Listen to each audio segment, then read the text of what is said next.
El Noctilien.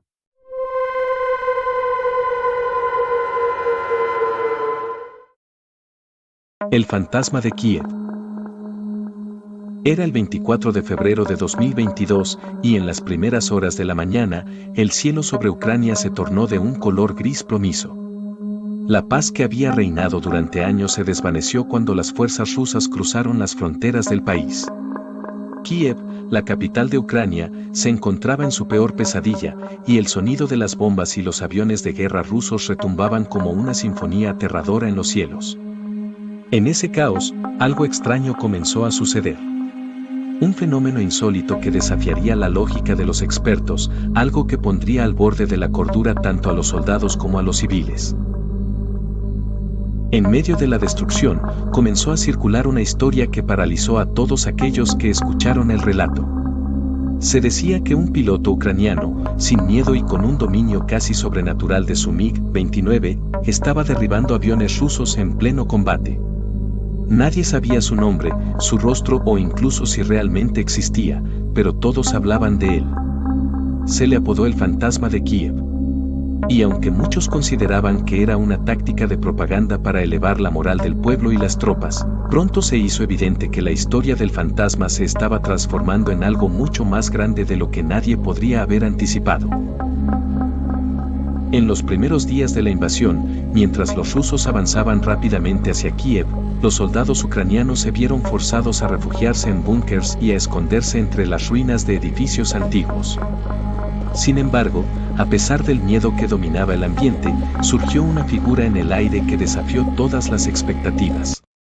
Un MiG-29, el venerado y fiable caza ucraniano, comenzó a hacer maniobras tan arriesgadas que parecían sacadas de una película de ciencia ficción. No era un piloto común. No era un soldado cualquiera.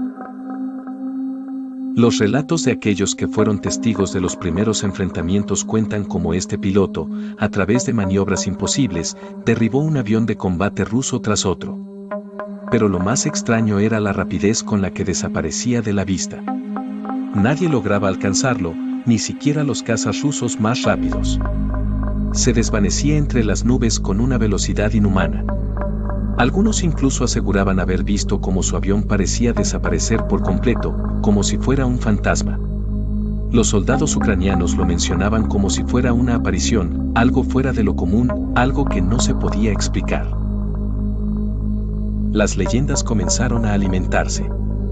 Algunos decían que este piloto no era simplemente un hombre, algunos lo veían como un espíritu vengador, como una manifestación de la voluntad colectiva del pueblo ucraniano que se levantaba en su defensa. Y, a medida que el número de avistamientos crecía, también lo hacía la creencia de que este piloto era un ser más allá de los límites de la razón. La forma en que lograba eludir a los cazas rusos y derribar aviones con una precisión asombrosa parecía más propia de un espectro que de un humano. Pero, ¿quién era este piloto? Nadie lo sabía. En los primeros días, las autoridades ucranianas no confirmaron ni desmintieron la historia. Se mantenían en silencio, pero el misterio del fantasma de Kiev estaba ganando popularidad rápidamente. Y con ello, la moral del pueblo comenzó a levantarse. La idea de que alguien, aunque fuera un alma guerrera, estuviera luchando en el aire para proteger la patria comenzó a unir a los ucranianos en una sola fuerza. Se convirtió en un símbolo de esperanza, de resistencia, de valentía ante lo imposible. A medida que los días pasaban y la invasión se intensificaba, los avistamientos del fantasma aumentaban. Un soldado ucraniano, cuyo nombre nunca fue revelado, relató haber visto al piloto en acción cerca de la ciudad de Irpin, al norte de Kiev. Según su testimonio, él y su escuadrón habían estado en combate contra las fuerzas rusas cuando, de repente, un avión apareció en el cielo. Era el MiG-29 del fantasma, volando con una agilidad y velocidad que dejaban atrás a los cazas rusos. El soldado afirmó que vio cómo el avión invisible se desvanecía entre las nubes y, sin previo aviso, surgió detrás de un caza ruso, disparando con precisión mortal.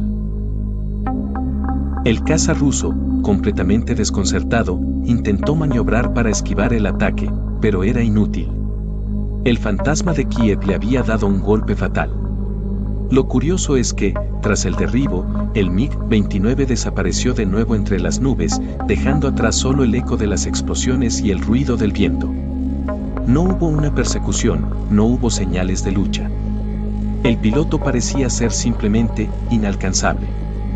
Como si no fuera humano, como si fuera una leyenda cobrando vida en medio de la guerra. Pero, ¿realmente existía el fantasma de Kiev? ¿Era posible que un solo piloto tuviera tal destreza y capacidad para evadir a la formidable fuerza aérea rusa? A medida que los testimonios se acumulaban, la pregunta seguía sin respuesta. Las leyendas no se detenían, pero las dudas también comenzaban a crecer. Algunos comenzaron a pensar que tal vez el fantasma no era más que una táctica para elevar la moral de las tropas y el pueblo. La situación era desesperada. Ucrania enfrentaba una guerra de supervivencia y cualquier chispa de esperanza era aprovechada. Los expertos en guerra y aviación comenzaron a teorizar que las historias del fantasma de Kiev podrían ser una invención deliberada por parte de la Fuerza Aérea Ucraniana. ¿Quién podría derribar tantos aviones rusos en tan poco tiempo y escapar sin ser tocado? En un conflicto tan brutal, donde cada día es una lucha por la supervivencia, el pueblo ucraniano necesitaba algo que les diera esperanza. Y la historia del fantasma de Kiev cumplió ese propósito. El gobierno ucraniano no desmintió la leyenda, sino que la permitió crecer y tomar fuerza. La propaganda en tiempos de guerra tiene un poder inmenso, y la figura de un piloto invisible, un guerrero que parecía surgir de las sombras para proteger a su gente, se convirtió en un faro de esperanza. Nadie cuestionaba la historia abiertamente, pero en las conversaciones privadas, muchos se preguntaban si todo esto era más un mito que una realidad. Pero a pesar de las dudas y las preguntas, la leyenda persistió. Y en ese mismo momento, en los cielos de Kiev, el fantasma de Kiev seguía volando. Desaparecía y aparecía, como un espectro que no podía ser tocado ni alcanzado. ¿Era un truco de la mente humana, impulsado por el miedo y la desesperación, o había algo más detrás de todo esto? Mientras la guerra continuaba, la figura del fantasma de Kiev se afianzaba como un símbolo de resistencia, un emblema de valentía en un momento de oscuridad. Las voces que lo describían decían que el fantasma no era solo un piloto. Era un espíritu colectivo, una fuerza que unía a toda una nación que se negaba a ser aplastada por la invasión. Y así, entre las sombras y las luces de la guerra, el fantasma de Kiev continuaba volando, esperando ser encontrado, o tal vez, esperando ser descubierto como algo mucho más grande de lo que nadie podría imaginar. La historia del fantasma de Kiev seguía creciendo, y la verdad, como sucede con todas las leyendas, continuaba flotando en la niebla, esperando ser develada. La guerra había sumido a Ucrania en una oscuridad imparable. Mientras las fuerzas rusas avanzaban, bombardeando y destruyendo todo a su paso, la esperanza parecía desvanecerse para muchos. En esos momentos más oscuros, las leyendas comenzaron a tomar forma. No solo se hablaba del fantasma de Kiev como un simple piloto que defendía a su patria, su figura comenzó a transformarse en algo más grande, algo que iba más allá de los límites de la guerra misma. Para muchos, el fantasma de Kiev se había convertido en un símbolo de resistencia, una fuerza que no podía ser detenida. A medida que las semanas pasaban, los rumores sobre este piloto misterioso se hicieron más intensos. Cada vez más soldados y civiles afirmaban haberlo visto en el cielo, aunque en extrañas circunstancias. Algunos reportaron avistamientos en los que el fantasma parecía desaparecer y reaparecer, como si tuviera el poder de moverse entre las sombras. Otros aseguraron que las aeronaves rusas simplemente desaparecían sin razón alguna, como si alguna fuerza sobrenatural las hubiera hecho caer. ¿Era acaso una ilusión colectiva alimentada por el miedo y la esperanza? ¿O había algo más que simplemente desafiaba toda lógica y razón? En la ciudad de Kiev, donde los ecos de los bombardeos rusos retumbaban sin cesar, la figura del fantasma de Kiev comenzó a ser vista como una bendición, una luz en medio de la oscuridad. Algunos reportaban haber oído el sonido de un avión cruzando los cielos, solo para mirar arriba y encontrar que el fantasma ya había desaparecido, dejando una estela de incertidumbre y asombro. Otros, más escépticos, no podían evitar preguntarse si todo esto era más una historia que se estaba forjando para elevar la moral de los ucranianos. ¿Era posible que un solo piloto pudiera hacer todo lo que se le atribuía? A pesar de las dudas, los soldados que luchaban en las líneas del frente afirmaban que el fantasma estaba allí, volando entre ellos, desafiando las probabilidades y derribando cazas rusos como si fuera una extensión del mismo aire que respiraban. De acuerdo con algunos relatos, el fantasma de Kiev nunca parecía atacar desde una posición evidente. Siempre estaba en el lugar correcto en el momento adecuado, y cuando parecía que el enemigo había ganado, ahí estaba él, surgido de la nada para cambiar el rumbo de la batalla.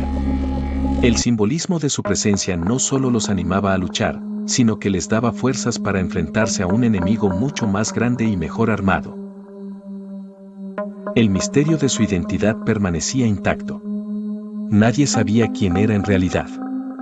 Algunos incluso llegaron a pensar que el fantasma era más que un piloto. En medio del horror de la guerra, las creencias populares y las viejas leyendas comenzaron a surgir nuevamente, evocando el espíritu de los antiguos guerreros de Ucrania. Había quienes decían que el fantasma no era simplemente un hombre, sino un espíritu ancestral de la tierra ucraniana, invocado por las oraciones de aquellos que aún se aferraban a la esperanza en medio del caos.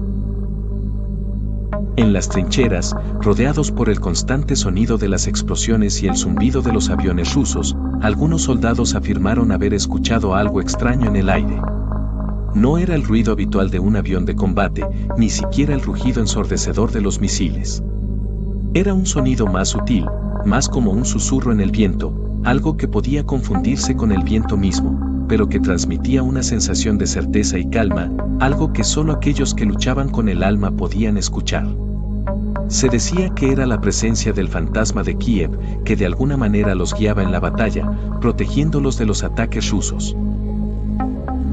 Con el tiempo, más testimonios comenzaron a circular, algunos más convincentes que otros, pero todos con un mismo elemento en común: el fantasma de Kiev nunca fue visto en su totalidad.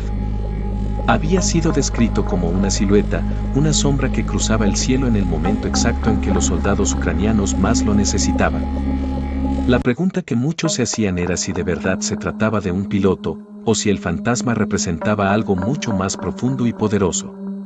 Era una figura enigmática, que aparecía y desaparecía, desvaneciéndose en las nubes, como si estuviera más allá de los límites de la percepción humana.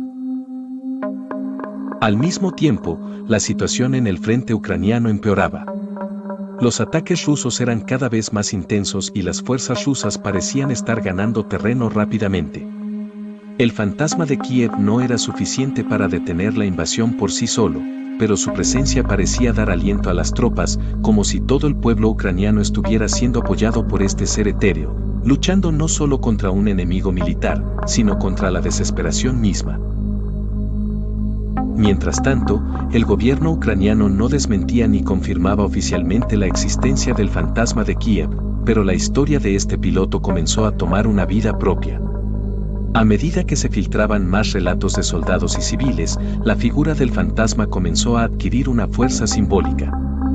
Los expertos en guerra psicológica señalaron que, más allá de cualquier habilidad en el aire, la historia del fantasma de Kiev estaba jugando un papel crucial en mantener la moral de las fuerzas ucranianas y de la población civil. En tiempos de guerra, los mitos y las leyendas se convierten en poderosas herramientas para la unidad nacional. Algunos analistas militares también comenzaron a especular que la propaganda del fantasma había sido diseñada deliberadamente para sembrar dudas y miedo entre las filas rusas. Después de todo, si los soldados rusos empezaban a creer que algo sobrenatural estaba defendiendo Kiev, esto podría debilitar su voluntad de lucha. La incertidumbre y el miedo, cuando se cultivan, pueden ser más destructivos que cualquier arma. El fantasma de Kiev comenzó a ser visto como una fuerza invisible que desestabilizaba no solo el curso de la guerra, sino también la psique del enemigo. Sin embargo, a pesar de las dudas y las explicaciones racionales, la leyenda seguía creciendo.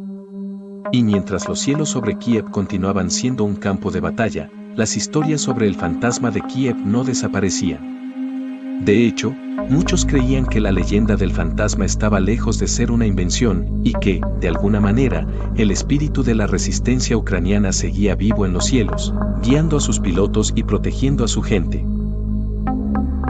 A medida que los días se convertían en semanas, la historia del fantasma de Kiev se entrelazaba cada vez más con la narrativa de la guerra misma. La figura del piloto invisible, que parecía ser tanto un símbolo de la lucha de Ucrania como una fuerza sobrenatural, ya no solo inspiraba a los ucranianos, se había convertido en una figura universal, una leyenda que trascendía la guerra. Nadie sabía realmente quién estaba detrás del MiG-29, ni si siquiera existía, pero lo que sí sabían era que el fantasma de Kiev había dejado una marca indeleble en la historia de la resistencia. Mientras tanto, las tropas rusas continuaban su avance, y el fantasma de Kiev continuaba siendo un misterio, desdibujando las fronteras entre lo real y lo sobrenatural, dejando a los soldados, tanto ucranianos como rusos, con la sensación de que la guerra en Ucrania era mucho más que una confrontación armada. Quizás, de alguna manera, era una batalla por el alma misma de la nación. La guerra en Ucrania se alargaba, el conflicto continuaba devastando tierras, hogares y sueños. Mientras las bombas seguían cayendo, el fantasma de Kiev mantenía su presencia como una sombra inalcanzable, tanto en los cielos como en los corazones de los ucranianos. La leyenda se había convertido en una parte vital del espíritu de resistencia, pero a medida que pasaba el tiempo, las dudas sobre la veracidad de los relatos empezaron a ocupar el espacio de la certeza. ¿Era realmente un piloto? ¿Un héroe? ¿O el fantasma de Kiev era algo más, una creación de la guerra, alimentada por la necesidad de esperanza en medio de la desesperación? El misterio comenzó a despejarse, no porque se revelara la verdad, sino porque las sombras de la guerra envolvían todo lo que tocaba. En abril de 2022, la Fuerza Aérea de Ucrania, presionada por la constante circulación de rumores y testimonios contradictorios, finalmente emitió un comunicado oficial. Declararon que el fantasma de Kiev era, en efecto, un mito. Las hazañas de un solo piloto que derribaba aviones rusos con una destreza sobrenatural no habían ocurrido de esa manera. Había sido una táctica de guerra psicológica, diseñada para elevar la moral de la población y las tropas en un momento de desesperación absoluta. El fantasma de Kiev no era una persona, sino una representación colectiva de todos los pilotos ucranianos que luchaban con valentía en los cielos. La revelación no fue lo que muchos esperaban. En lugar de desterrar la figura del fantasma, el anuncio solo sirvió para profundizar la leyenda. El hecho de que el gobierno ucraniano hubiera permitido que el mito creciera, incluso lo hubiera alimentado de manera indirecta, solo hizo que la figura del fantasma de Kiev se enraizara aún más en la psique del pueblo. No importaba si era real o no, el espíritu del fantasma representaba algo mucho más grande, la resistencia, la unidad y la esperanza.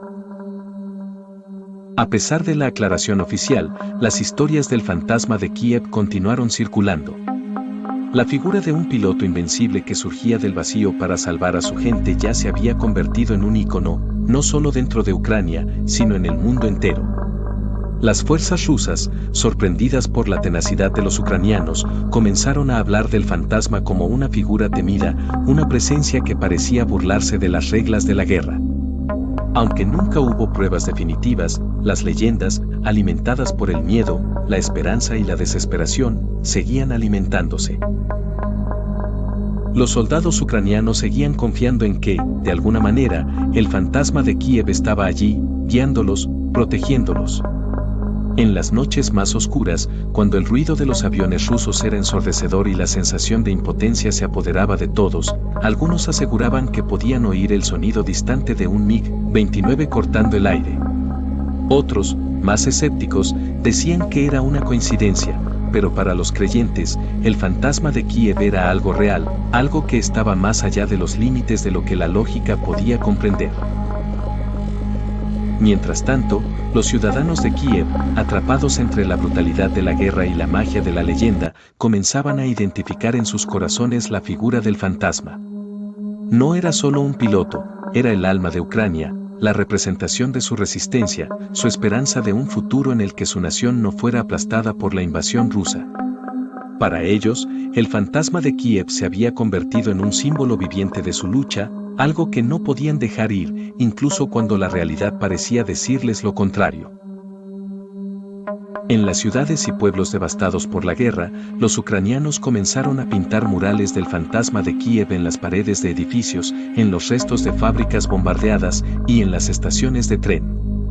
Ya no se trataba solo de una figura aérea que defendía los cielos, el fantasma se había convertido en una representación de la nación misma. Un símbolo de resistencia frente a una fuerza invasora mucho más poderosa. A través de estos murales, Ucrania reivindicaba su derecho a existir, su derecho a resistir y a luchar. Los militares, por su parte, también tomaron al fantasma de Kiev como un emblema de valentía y unidad. El avión MiG-29, con su fuselaje negro mate, fue modificado para rendir homenaje a la leyenda del fantasma, añadiendo detalles en azul y amarillo, los colores de la bandera ucraniana. Este gesto no solo honraba al mito, sino que también reconocía a los pilotos de la Fuerza Aérea Ucraniana que, en su lucha diaria, representaban la figura colectiva de todos los combatientes que, al igual que el fantasma, se enfrentaban al miedo, a la muerte y a la desesperación con valentía. Aunque la Fuerza Aérea Ucraniana había confirmado que el fantasma de Kiev no era una persona real, muchos en Ucrania no podían dejar de sentir que había algo más detrás de la leyenda. La persistente presencia del fantasma, incluso después de su desmentido oficial, parecía indicar que, de alguna manera, su historia no podía ser simplemente desechada. Había algo sobrenatural en cómo la figura del fantasma unió a la nación en medio del caos. El poder del mito no se desvaneció con la desmentida, al contrario, se hizo más fuerte. Algunos teóricos del misterio y estudiosos de lo paranormal comenzaron a especular que el fantasma de Kiev representaba algo más allá de un simple piloto o una táctica de guerra psicológica. Para ellos, la figura del fantasma era la personificación de la resiliencia colectiva de un pueblo que se negaba a ser aniquilado. Era como si el fantasma fuera un ser, no tangible, pero real en la medida en que representaba la fuerza indomable de Ucrania. Tal vez, pensaban algunos, el fantasma no era simplemente un piloto desaparecido en el aire. Tal vez era el espíritu de toda una nación, luchando en los cielos y en el corazón de sus ciudadanos. A medida que el conflicto continuaba, la figura del fantasma de Kiev trascendió los cielos y las líneas del frente. Su presencia se convirtió en una inspiración para muchos en todo el mundo. El fantasma de Kiev era ahora más que un piloto. Era un símbolo global de resistencia ante la adversidad. Los relatos de su existencia, reales o no, se habían inscrito en la historia como una de las leyendas más emblemáticas de la guerra moderna. La figura del fantasma de Kiev no morirá. Aunque el piloto tras la leyenda nunca haya sido identificado, y su historia nunca haya sido completamente verificada, el mito ha perdurado más allá del conflicto. En los recuerdos de los soldados, en los corazones de los civiles y en los murales pintados en las ciudades devastadas, el fantasma de Kiev vive como un recordatorio del poder que tiene la esperanza, la resistencia y la unidad en tiempos de oscuridad. El fantasma de Kiev ya no es solo un nombre. Es una idea, una sensación, un espíritu colectivo que sigue volando en los cielos de Ucrania. Y tal vez, solo tal vez, el fantasma de Kiev nunca necesite ser real para ser verdaderamente poderoso. La aparición de la Virgen María en Gruze. El pequeño pueblo de Gruze, ubicado en las colinas del oeste de Ucrania, parecía no ser diferente a muchos otros en las tranquilas llanuras de Europa del Este. Las casas de piedra, las calles sinuosas y los prados verdes formaban un paisaje pintoresco, pero un extraño suceso, ocurrido en 1987, marcaría para siempre la historia de este rincón apartado del mundo.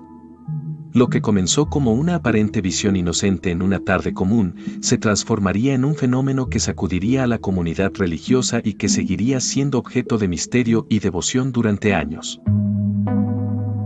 Era el 26 de abril de 1987, un día que a primera vista no parecía ser diferente a ningún otro.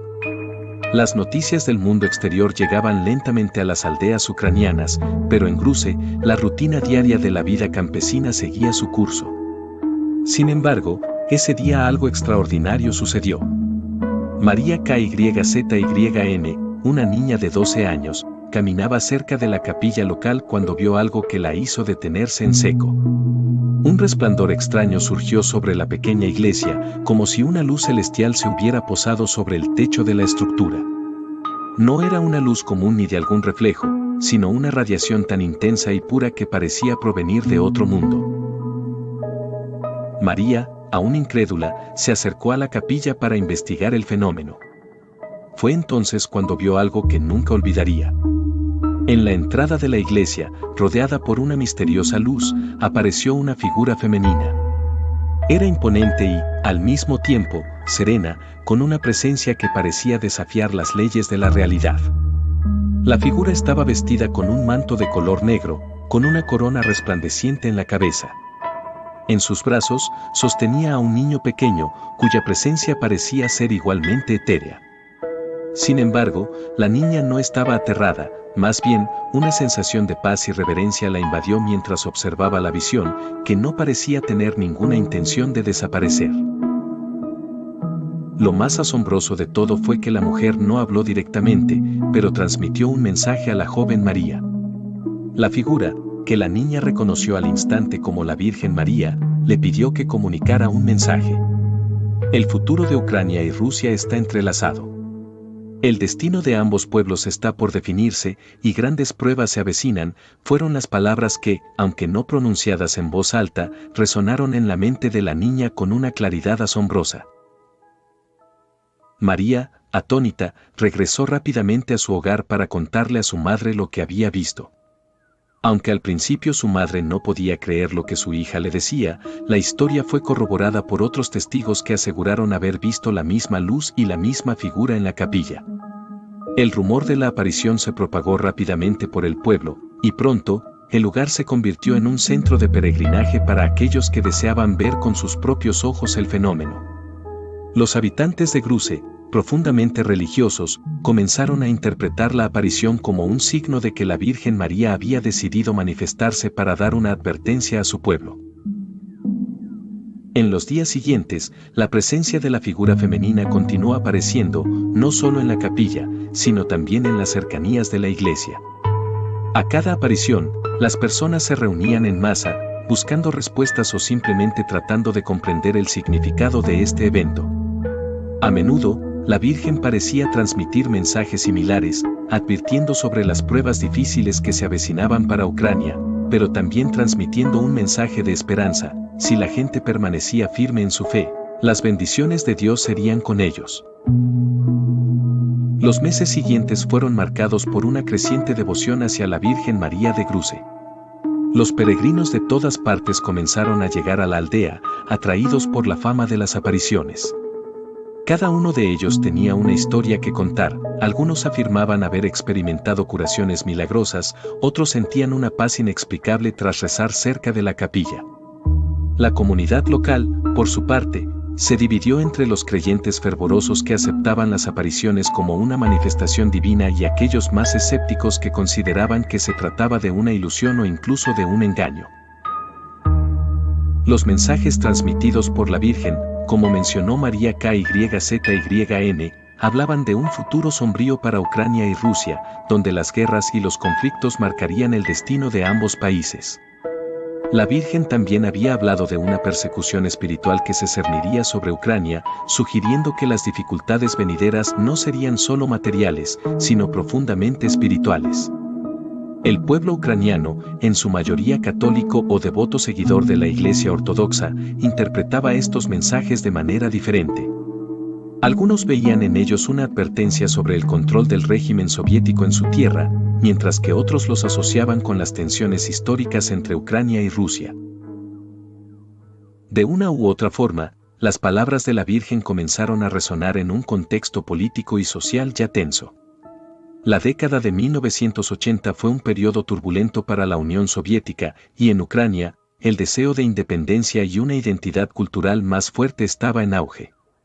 La Guerra Fría entre las superpotencias del Este y el Oeste también estaba en su punto álgido. La aparición de la Virgen María, especialmente con sus profecías sobre las guerras, la paz y el futuro de las naciones, parecía haber llegado en un momento crucial. Mientras tanto, la devoción en la región seguía creciendo. Se construyeron altares en la capilla de Gruze y se celebraban misas especiales en honor a la Virgen. La aldea, una vez tranquila y desconocida, se convirtió en un lugar de peregrinaje espiritual. Las personas llegaban buscando respuestas sobre su fe, sobre la dirección de sus países y sobre el futuro incierto que todos enfrentaban. En la iglesia, las imágenes de la Virgen comenzaron a verse rodeadas de flores, velas y oraciones, un recordatorio constante de la promesa de paz y protección que la Virgen María había transmitido. Aunque la aparición había sido inicialmente recibida con una mezcla de escepticismo y fascinación, rápidamente se convirtió en un fenómeno profundamente arraigado en la espiritualidad de la región. Lo que comenzó como una visión aislada de una niña de 12 años se transformó en un símbolo de esperanza y fe para muchos en Ucrania, especialmente para aquellos que vivían bajo la constante sombra de la represión soviética. Gruze, un pequeño pueblo olvidado por el mundo, se convirtió en un faro de devoción en medio de la tormenta política. A pesar de la creciente devoción, las dudas no desaparecieron por completo. Para algunos, la aparición de la Virgen María no era más que una manifestación de la mente colectiva de un pueblo que anhelaba un respiro de la opresión y el sufrimiento. Para otros, los mensajes sobre las guerras y la lucha de Ucrania por su independencia se convirtieron en una interpretación profética de los tiempos que venían. Nadie sabía con certeza si las visiones de María KYZYN eran realmente divinas o si simplemente eran una respuesta a los desafíos que el pueblo de Gruze enfrentaba en su realidad. El misterio de la aparición de la Virgen María en Gruze continúa siendo un tema de discusión, tanto entre los creyentes como entre los escépticos. La historia no solo ha dejado una marca indeleble en la historia religiosa de Ucrania, sino que también ha suscitado preguntas sobre la intervención divina en momentos de crisis. ¿Era la Virgen María simplemente una figura espiritual, o era algo más, una presencia sobrenatural destinada a preparar a Ucrania para los eventos que vendrían? La respuesta, como muchas veces ocurre con lo paranormal, sigue siendo un enigma. Y, mientras tanto, la historia de Gruze continúa siendo un relato que deja espacio para la fe, la reflexión y la interpretación personal. El pueblo de Gruze nunca volvió a ser el mismo después de la primera aparición de la Virgen María en abril de 1987.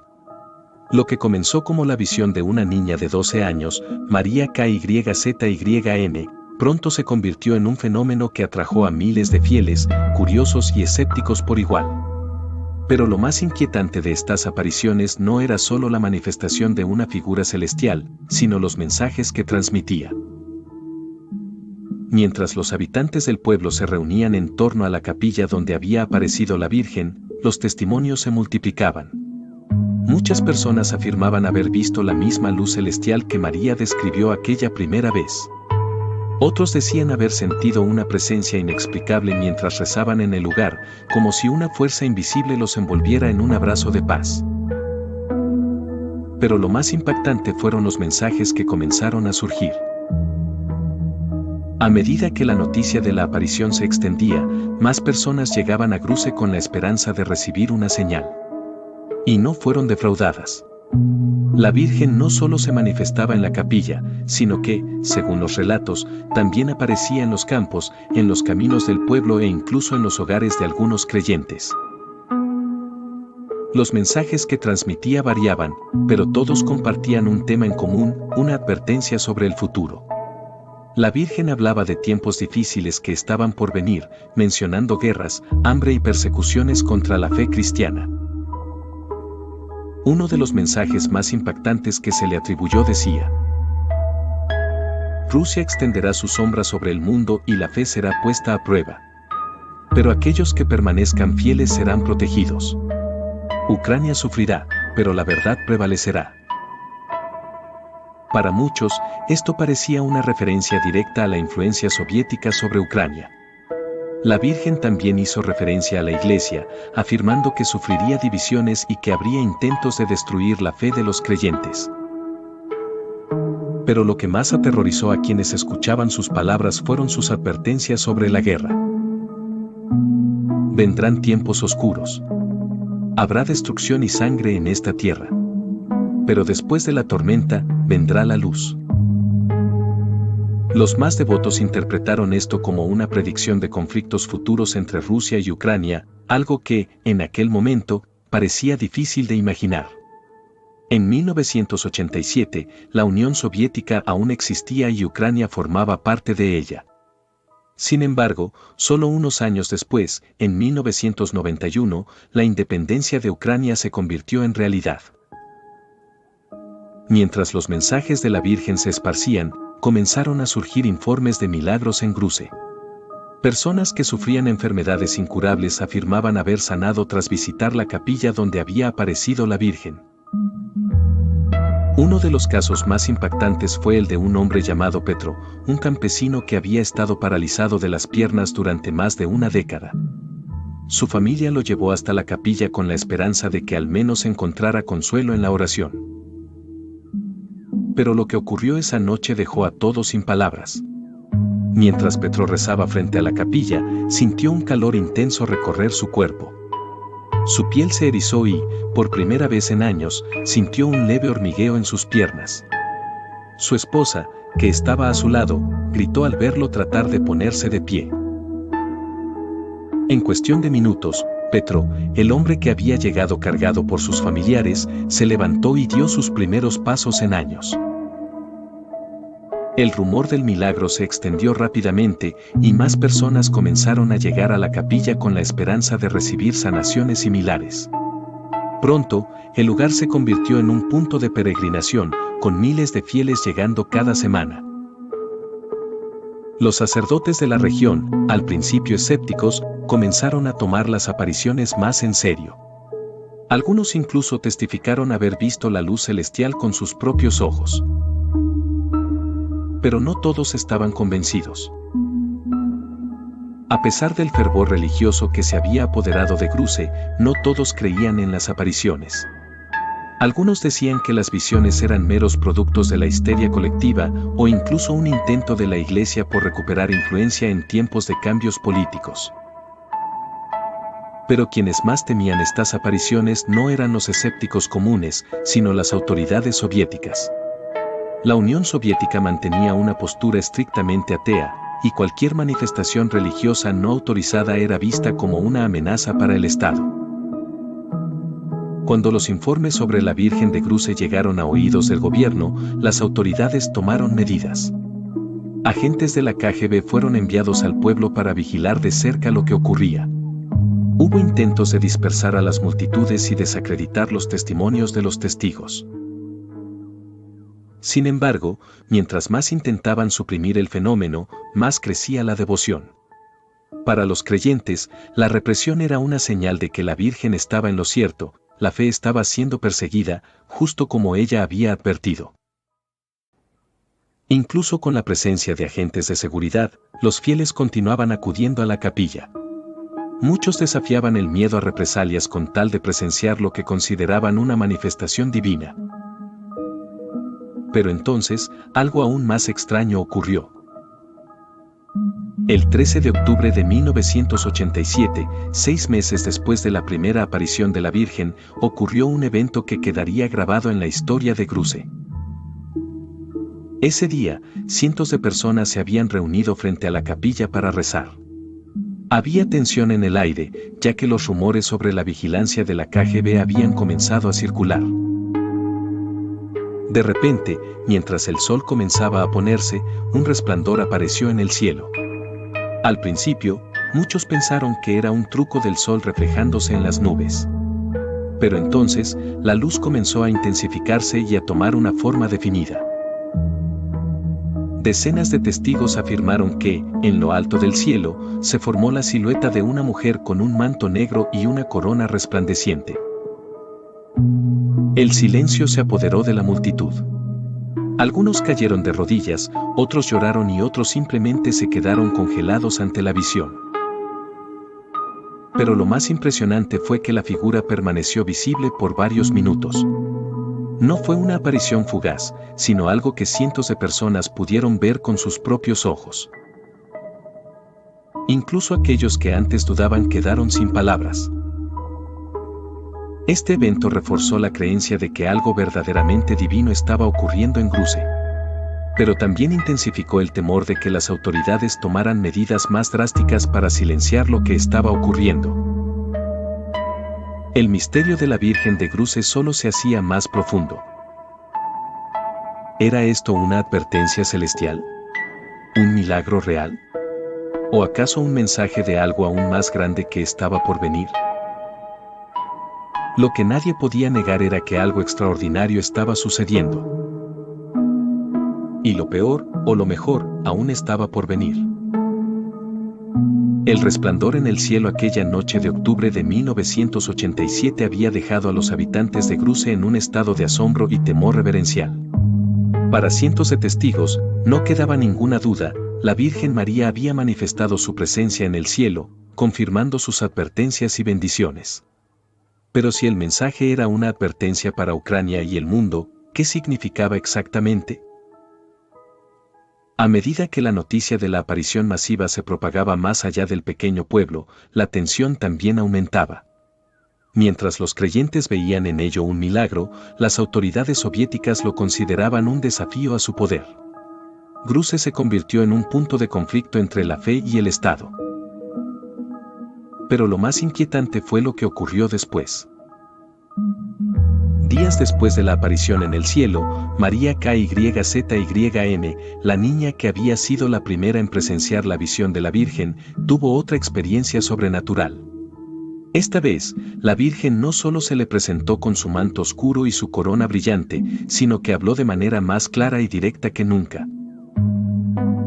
María, con lágrimas en los ojos, compartió el mensaje con los fieles que aún se congregaban en la capilla. La paz llegará, pero solo después de una gran prueba. Ucrania caminará por un sendero de sufrimiento antes de encontrar su luz. No teman, porque la fe será su refugio y su salvación. Pero recuerden, la oscuridad intentará ahogar la verdad, y los corazones serán puestos a prueba. La Virgen hizo una pausa y luego agregó una última advertencia.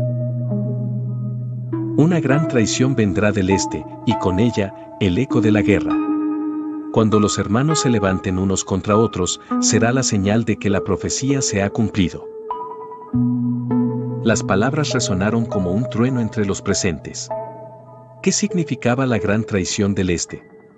¿Era una advertencia sobre un futuro conflicto entre Rusia y Ucrania? ¿O se refería a algo aún más profundo, más espiritual? La incertidumbre se apoderó del pueblo. Algunos interpretaron el mensaje como un llamado a la resistencia pacífica y la oración, mientras que otros lo vieron como una advertencia de una guerra inminente. Y entonces, todo cambió. Pocos días después de recibir el último mensaje de la Virgen, María KYZYN desapareció sin dejar rastro. Su familia la vio por última vez la noche del 20 de octubre de 1987, cuando se retiró a dormir como cualquier otro día. Sin embargo, por la mañana, su cama estaba vacía. No había señales de forcejeo, ni huellas que indicaran que había salido por su cuenta. Simplemente, se había desvanecido. Las autoridades soviéticas no tardaron en intervenir. Algunos en el pueblo sospechaban que la KGB la había tomado para silenciar su testimonio. Otros creían que la Virgen se la había llevado, como parte de un destino divino. Lo cierto es que, por más que la buscaron, nunca encontraron ningún rastro de la niña. María KYZYN, la vidente de Gruze, se convirtió en un enigma. Su desaparición solo avivó más el fervor de los creyentes. Para ellos, la Virgen había tomado a María porque su misión en la tierra había terminado. Pero para los más escépticos, su desaparición era una prueba de que todo había sido una manipulación, una historia que alguien quería silenciar. Con el tiempo, la capilla donde la Virgen se había aparecido se convirtió en un santuario de oración clandestino. Aunque las autoridades intentaron desalentar las visitas, la devoción nunca desapareció. Y entonces, ocurrió lo impensable. Años después, en 1991, la Unión Soviética colapsó y Ucrania finalmente obtuvo su independencia. Muchos de los fieles que recordaban las apariciones de Gruse vieron en este acontecimiento el primer cumplimiento de la profecía, el fin de una era de persecución. Pero la advertencia sobre una gran traición del Este y el eco de la guerra no tardó en cobrar sentido. En 2014, Rusia anexó Crimea, desatando una crisis entre ambos países. Y en 2022, una invasión a gran escala sumió a Ucrania en una guerra devastadora. Los creyentes volvieron a mirar los mensajes de la Virgen de Gruse y comenzaron a conectar los puntos. La paz llegará, pero solo después de una gran prueba. ¿Era la guerra en Ucrania la gran prueba antes de la paz definitiva? Una gran traición vendrá del Este. ¿Se refería a la invasión rusa y la ruptura de los lazos históricos entre los dos pueblos? Cuando los hermanos se levanten unos contra otros, será la señal de que la profecía se ha cumplido. Muchos interpretaron esto como una referencia a la guerra y a la división entre ucranianos y rusos, dos naciones que habían compartido lazos durante siglos. Lo más inquietante de todo era que, desde la desaparición de María KYZYN, no se habían reportado nuevas apariciones de la Virgen en Gruse. Como si la profecía ya estuviera en marcha y no hubiera más advertencias por dar. Hoy en día, el caso de la Virgen de Gruse sigue siendo un tema de debate. Para los fieles, es un milagro y una advertencia que se cumplió con una precisión escalofriante. La capilla donde ocurrió la primera aparición sigue siendo un lugar de peregrinaje, donde miles de personas oran por la paz en Ucrania y el mundo. Para los escépticos, es una coincidencia, una historia moldeada por el miedo y la necesidad de esperanza en tiempos oscuros. Argumentan que las profecías fueron vagas y que cualquier evento político podría haber sido interpretado como su cumplimiento. Pero una pregunta sigue sin respuesta: ¿qué pasó realmente con María KYZYN? Su desaparición sigue siendo un misterio sin resolver. Algunos creen que fue silenciada por fuerzas que querían borrar su testimonio. Otros piensan que fue un fenómeno sobrenatural, que la Virgen se la llevó para protegerla o para cumplir un destino desconocido. Lo cierto es que la historia de Gruse dejó una marca imborrable en la fe de miles de personas. Para muchos, las palabras de la Virgen siguen resonando como una advertencia y una promesa. Después de la tormenta, vendrá la luz. Pero, ¿cuándo llegará esa luz? Nadie lo sabe. Y el misterio de Gruse sigue vivo. La destrucción de la presa de Kajovka. El rugido del agua rompiendo su cauce fue lo primero que escucharon. Eran las 2:50 de la madrugada del 6 de junio de 2023 cuando la presa de Kajovka, una de las estructuras más imponentes sobre el río Dnieper, colapsó en una catástrofe sin precedentes. Lo que siguió fue el caos, un torrente imparable arrasando pueblos enteros, hogares desmoronándose bajo la fuerza del agua y cientos de personas atrapadas en la oscuridad de la noche, con solo el sonido de la destrucción como advertencia. Pero en medio de esa tragedia, entre el agua y los gritos de los desesperados, empezaron a surgir susurros de algo más. Algo que no debía estar allí. Dmytro Melnik vivía en un pequeño pueblo ribereño al sur de la presa. Su casa estaba lo suficientemente lejos como para que la inundación no lo alcanzara de inmediato, pero cerca como para ver la oleada acercarse con un estruendo aterrador. Su primer instinto fue correr, pero algo lo detuvo: una luz. En medio del agua negra, entre los restos de puentes y árboles arrancados, había una forma brillante, pálida como un espectro, flotando justo sobre la superficie del agua. Al principio, pensó que eran los faros de un automóvil sumergido, pero pronto notó que la luz no parpadeaba ni se reflejaba en el agua. Simplemente, existía. Se elevaba lentamente y parecía moverse con una conciencia propia, como si estuviera buscando algo o alguien. Dmytro sintió un escalofrío recorrerle la espalda. Sabía que debía correr, pero sus pies estaban clavados en la tierra húmeda. Entonces, la luz se apagó de golpe. Un segundo después, sintió que algo pasaba junto a él. Algo frío. Algo invisible. Esa noche, Mitro no durmió. A medida que el sol se alzaba sobre un paisaje irreconocible, los equipos de rescate llegaron para evacuar a los sobrevivientes y recuperar a los que no tuvieron la misma suerte. Barcos militares surcaban las aguas estancadas, buscando señales de vida entre los escombros. Pero algunos rescatistas reportaron algo inquietante. Mientras navegaban por las aguas turbias, había momentos en los que sentían una presencia observándolos. Uno de ellos, Maxim Petrenko, describió lo que experimentó en una entrevista semanas después. Habíamos encontrado varios cuerpos flotando, pero había algo raro en algunos de ellos. No se movían como deberían. El agua los arrastraba en una dirección, pero de repente, era como si algo los empujara en la dirección opuesta. Como si alguien invisible intentara llevarlos de vuelta a la orilla. Otros rescatistas reportaron escuchar voces en la brisa, susurros ahogados entre el sonido del agua moviéndose. Algunos aseguraban haber visto figuras en la distancia, personas paradas en los tejados de casas sumergidas, pero cuando se acercaban, no había nadie. En el pueblo de Korsunka, un pequeño asentamiento que había quedado casi completamente sumergido, las autoridades encontraron a una de las pocas sobrevivientes que se negaba a evacuar. Se trataba de una anciana de casi 80 años llamada Alina Kovalchuk, quien había vivido toda su vida en la ribera del Dnieper. Cuando los rescatistas le insistieron en que debía salir de allí, ella se negó rotundamente. «No puedo irme», dijo con voz temblorosa. «Ella está aquí. Está esperando». Cuando le preguntaron a quién se refería, Alina les contó una historia que dejó helados a los presentes. Según ella, en tiempos de la Segunda Guerra Mundial, cuando los nazis ocupaban la región, una joven llamada Oksana había sido asesinada en el río por soldados alemanes. La leyenda decía que su espíritu nunca había abandonado las aguas de Kajovka y que, en noches de tormenta, algunos pescadores aseguraban ver una silueta femenina flotando en la superficie. «El agua la ha liberado», susurró la anciana. «Ahora ella camina entre nosotros de nuevo». Los rescatistas ignoraron su advertencia y la llevaron a un refugio de evacuación, pero muchos de ellos recordaron sus palabras días después, cuando nuevos informes de apariciones comenzaron a multiplicarse en la región.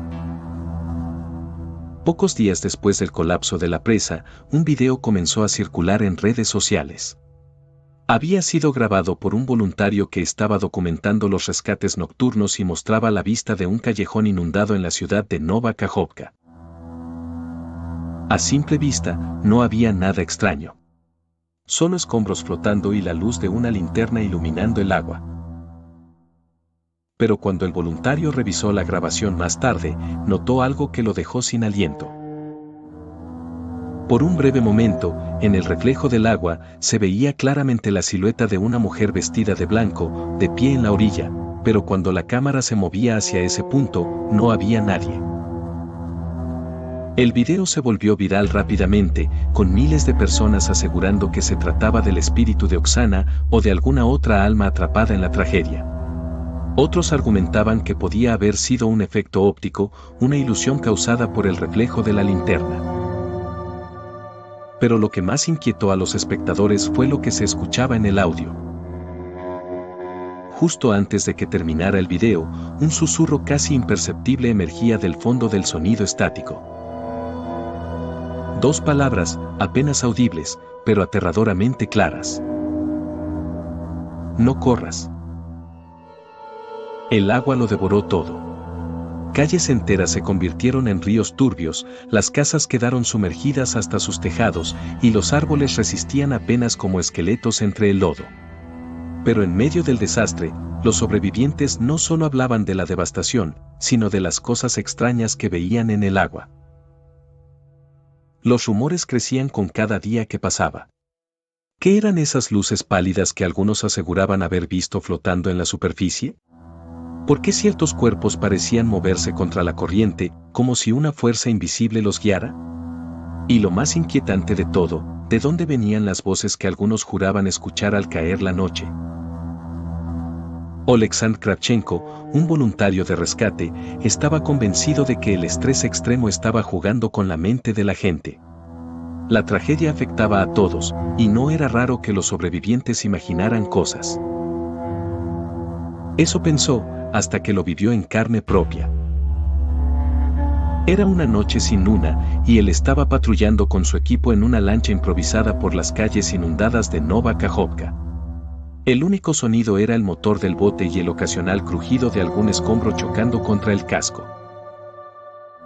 De pronto, un murmullo surgió del agua. Oleksandr apagó el motor. La tripulación quedó en silencio absoluto. Y entonces, lo oyeron con claridad. Eran voces. Docenas, quizás cientos, como un lamento ahogado emergiendo desde las profundidades. Algunas palabras eran ininteligibles, otras parecían susurros entrecortados, pero hubo una frase que él y su equipo escucharon con claridad absoluta. No nos dejen aquí. La lancha arrancó de inmediato y nunca regresaron a ese sector de la ciudad. Días después, en la aldea de Oleksky, una mujer llamada Irina Halov subió un video a sus redes sociales. Se trataba de un corto clip de apenas 20 segundos, mostrando su casa medio sumergida y los alrededores en ruinas. Pero lo que realmente dejó en shock a los espectadores no fue la destrucción, sino lo que apareció en el agua. En el reflejo de una ventana rota, justo antes de que Irina moviera la cámara, podía verse claramente la silueta de un hombre de pie, con la ropa empapada y los ojos oscuros. Pero no había nadie allí. Al comparar el video con otras grabaciones del mismo sitio, quedó claro que no había manera de que alguien estuviera parado en ese lugar. Y aún más inquietante, los reflejos en el agua a veces parecían moverse de manera diferente a la realidad, como si existiera otra dimensión paralela bajo la superficie. No todos los extraños eventos estuvieron relacionados con avistamientos. Hubo incidentes más aterradores. 3 rescatistas desaparecieron en circunstancias inexplicables. El primero, un joven llamado Viktor Sokolov, fue visto por última vez en un bote de evacuación ayudando a una familia a subir a bordo. Cuando el barco llegó a tierra firme, Viktor no estaba. Nadie lo había visto caer al agua, y su equipo estaba intacto en el bote. El segundo caso ocurrió en la misma área. Ola Demchenko, una paramédica, envió un mensaje de radio confirmando que estaba en camino con un grupo de niños evacuados.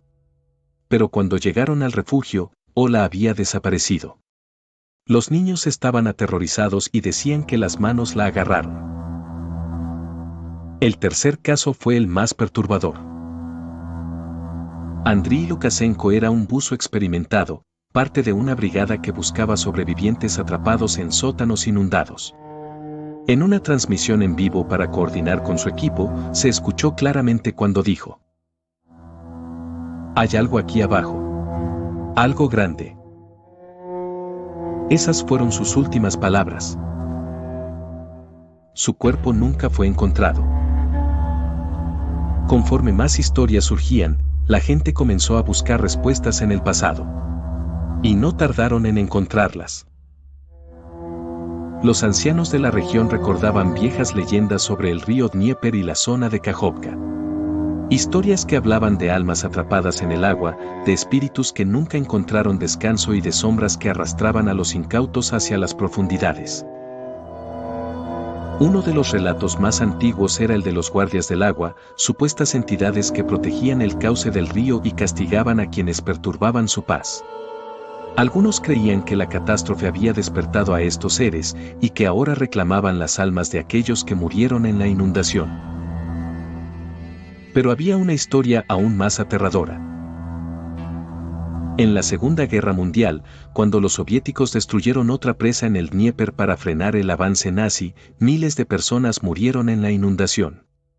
Se decía que, desde entonces, el río estaba maldito y que los fantasmas de los ahogados aparecían en las aguas cada vez que una nueva tragedia ocurría. ¿Era eso lo que estaba sucediendo ahora? ¿Eran los espíritus de Kajovka los mismos que los de aquella tragedia pasada? El 12 de junio, casi una semana después del colapso de la presa, un operador de radioaficionados captó una transmisión extraña. Era una señal intermitente, débil, casi imperceptible. Alguien hablaba entre el ruido estático. La grabación fue analizada por varios expertos, pero el mensaje era aterradoramente claro. No corras. No hay escapatoria. La tragedia de la presa de Kajovka dejó una cicatriz imborrable en la región. Mientras el mundo observaba las devastadoras imágenes de pueblos sumergidos y desplazados luchando por sobrevivir, algo más oscuro se gestaba en las sombras. Los rumores de apariciones, voces y desapariciones inexplicables se multiplicaron. Algunos medios locales intentaron documentarlos, pero pocos se atrevieron a profundizar en lo que realmente sucedía en las aguas turbias del Dnieper. ¿Eran solo alucinaciones provocadas por el estrés y el horror del desastre? ¿O algo antiguo y vengativo se había despertado con la destrucción?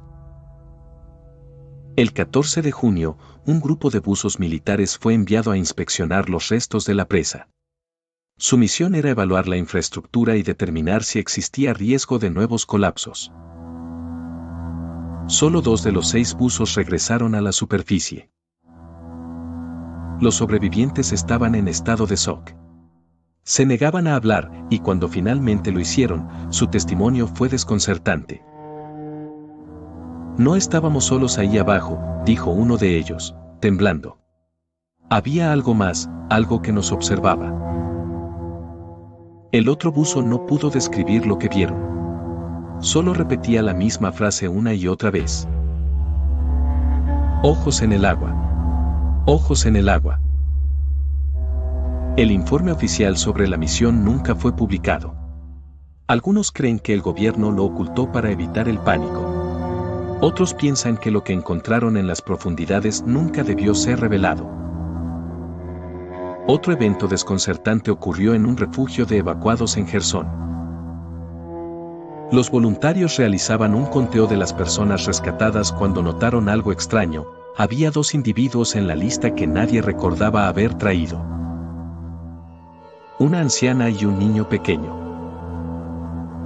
Ninguno hablaba, solo observaban en silencio. La anciana tenía los ojos vidriosos, como si estuviera en trance, y el niño nunca soltaba su mano. Cuando un trabajador humanitario se acercó a preguntarle sus nombres, la anciana susurró algo.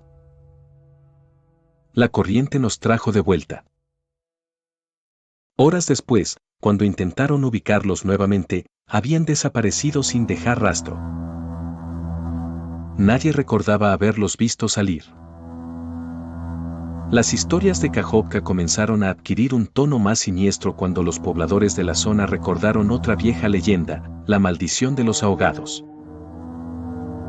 Los ancianos hablaban de un pacto roto, una deuda no saldada con el río. Se decía que cada cierto tiempo, cuando el agua era perturbada por la mano del hombre, las almas atrapadas en las profundidades exigían su tributo.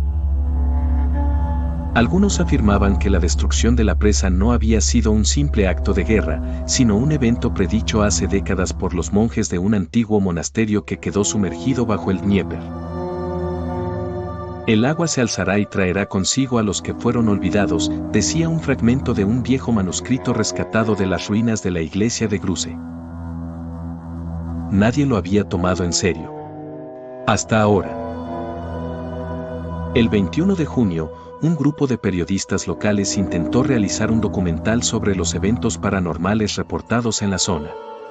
Decidieron pasar una noche en un edificio parcialmente sumergido en la orilla del río, donde varios testigos afirmaban haber visto figuras flotando en el agua. A la mañana siguiente, solo encontraron su equipo abandonado. La cámara principal seguía grabando. El video mostraba a los reporteros instalando sus luces y comenzando a hablar sobre los rumores. Durante varios minutos, todo parecía normal. Pero a la mitad de la grabación, los micrófonos captaron un sonido extraño. Algo parecido a un murmullo distante, como si muchas voces estuvieran susurrando al mismo tiempo. Uno de los periodistas, visiblemente asustado, se giró bruscamente y preguntó: ¿escucharon eso? La cámara tembló cuando alguien gritó.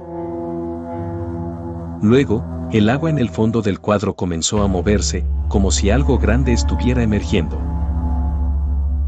La grabación terminó abruptamente.